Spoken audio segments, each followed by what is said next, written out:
You're one of his girls, an Epstein girl. You didn't know it then. You thought you were just lucky, chosen, and seen. It felt like you were living your own YA romance. And why wouldn't it? The island you were on looked like paradise. It had white sand glowing under the sun, blue water curling at your ankles, and laughter spilling from the villa like music.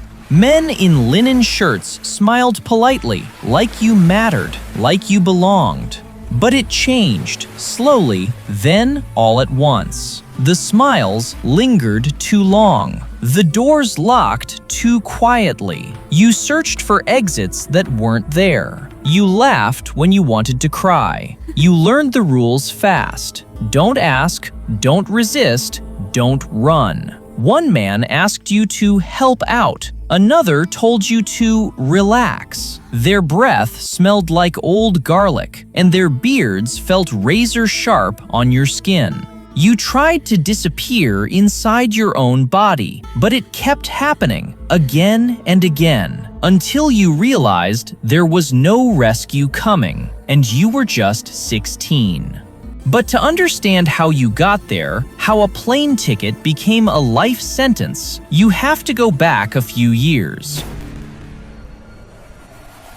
You're 14, and the Florida heat feels alive, crawling over your skin as you wait outside the high school gates. You're good at math, but algebra doesn't help when eviction papers are taped to your trailer door and your mother's boyfriend screams about food stamps. You tell yourself to survive the day one day at a time. Then your boyfriend's sister pulls up. She's 17 and drives a beat-up car. She casually asks if you want to make some easy cash. There's this rich guy who needs massages. Nothing weird. $200, maybe more if you're good.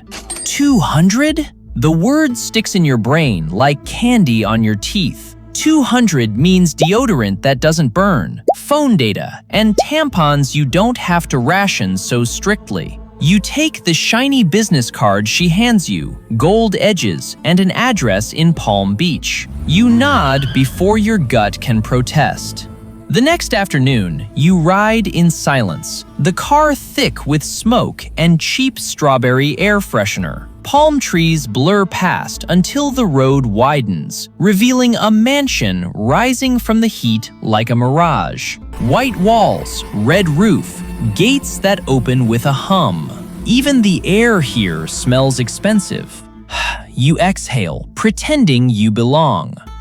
If you are new to this channel, please subscribe. We spend hours making these videos. Back to our story. As you enter his mansion, a woman greets you in British accent. "Darling, you're perfect," she says. "Jeffrey's a philanthropist, friends with presidents. He helps girls like you," she says with the most perfect smile. You follow her upstairs. The hallway glows with chandelier light. Paintings of nude women stare from golden frames. She opens a door, a massage room dressed like heaven. Candles, orchids, towels embroidered with JE. She hands you a bathrobe so casually, you feel small for not even knowing if it's custom. You tell yourself it's fine, you need the money. Then the door opens again. He walks in wearing a robe that doesn't close. His eyes strip you faster than your hands can cover yourself. "Relax," he murmurs. Everyone starts nervously. You freeze. The air smells of jasmine oil and something sour, maybe smells of fear. His hand closes over yours, guiding it lower. The ceiling fan whirs above you like distant blades. You count the rotations to stay present. It doesn't work.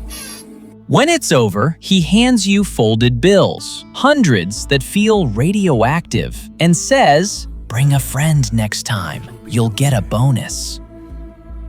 You tell yourself you imagined the horror. That money is proof it wasn't that bad. But when you shower, the water burns like confession. The towel feels foreign against your cheap skin. The cheap you. Just like that, the days blur. In your attempt to normalize the trauma, you start bringing others. Girls who trust you because you look like them. You say the same lines she told you. It's chill, just massages. You continue giving service too. You pocket referral cash, stack it in a shoebox under your bed beside a broken locket and a photo of your mom smiling before the men and the yelling. You call it survival. Soon, you're 17 and one of the top girls. You're flown out in a private jet with white leather seats. The champagne bubbles rise like ghosts. They joke and call it the Lolita Express. You laugh too because silence is worse. The plane lands on an island that looks like paradise painted by someone cruel. Turquoise water, marble villa, servants who never meet your eyes.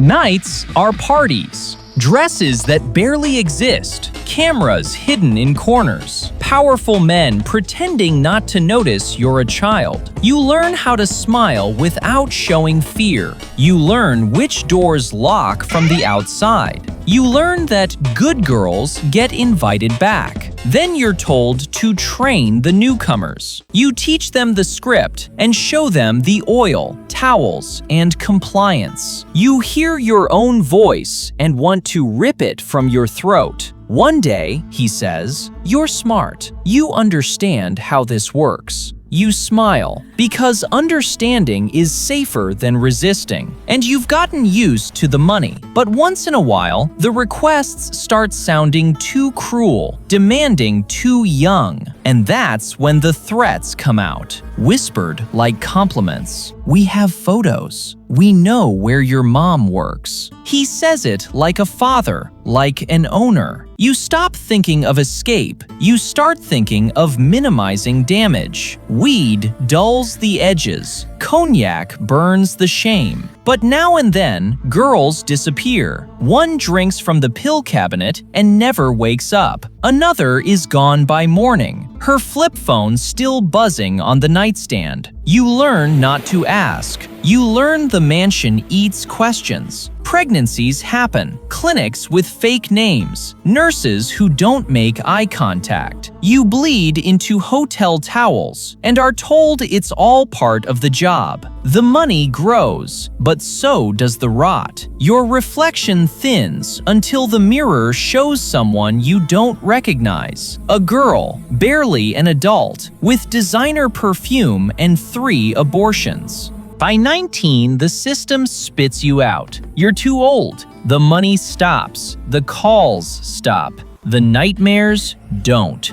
You move through life like a ghost that still has rent due. Therapy offices smell like bleach and stale coffee. You talk until your throat aches, but you can't articulate the exact events. NDAs stand in the way of healing. And so your diagnoses multiply. PTSD, depression, anxiety, labels that explain everything, yet nothing. Jobs never stick. Waitressing, tutoring, selling things you can't afford. You flinch when men touch your shoulder to ask for refills. You cry in bathroom stalls and blame the lighting. Some nights you drink to remember, some nights to forget. Sometimes you mix up which is which. Friends fade when they can't handle the heaviness. Family calls less. You start hearing about other girls, some in rehab, some dead. Virginia's obituary in 2025 makes headlines for a week, then disappears like she never existed. You stare at her photo, same haunted eyes, same story, different ending. One morning, you wake up and decide you're done being a secret. You talk to one of his girls, someone who's seen the same ghosts. For a moment, it feels safe to speak. Then word leaks. Maybe she betrayed you. Maybe they've always been listening. Within days, messages start coming. Warnings to back off. Strange men near your beaten-up Buick. Reminders that they still know where you live. The fear is real, but you've had enough. It's time to see past the threats. You walk into a courthouse with trembling hands and a folder of evidence containing flight logs, photos, and your own testimony. Lawyers with diabolical smiles. The defense calls you unstable, greedy, and delusional. You keep talking anyway. The first time you testify, your voice cracks. The second time, it doesn't. By the third, the world is listening. Settlements follow, numbers that look big until you realize they're hush money dressed as justice. Still, you take it.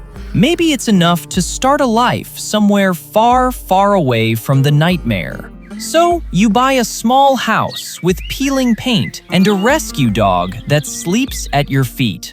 You frame your diploma from an online university and hang it above your desk. You start a podcast with other survivors. You speak into a microphone, and your voice doesn't shake anymore.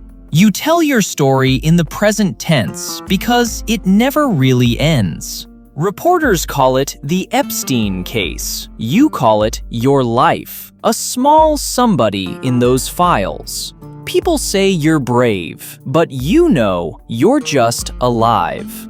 Sometimes you drive past mansions that look like his. You feel that old fear twitch in your chest, but you let it go and focus on the better things in life. Your daughter sits in the back seat, humming along to the radio, the same age you were when it began.